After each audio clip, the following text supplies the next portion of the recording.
Personally, ang tingin ko dyan ay namumulitika ang Supreme Court. Kasi yung opening statement pa lang ng decision ay sinasabi nila na impeachment should not be a process for to even out political scores. Wala namang political scores na tinitingnan dyan eh. Paano nila lalampas sa isip nila yung merong certification ang AFP na yung 15 million na sinasabi ng OVP na binigay nila sa Armed Forces of the Philippines doon sa isang youth seminar nila, sabi ng AFP, wala kaming nare-receive.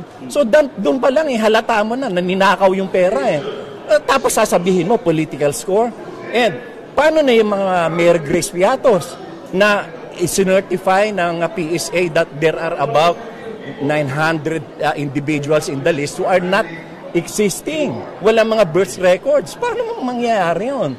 Even si Chel Jokno, nagre-reklamo, bakit yung pangalan niya nandun? Political score pa rin yun.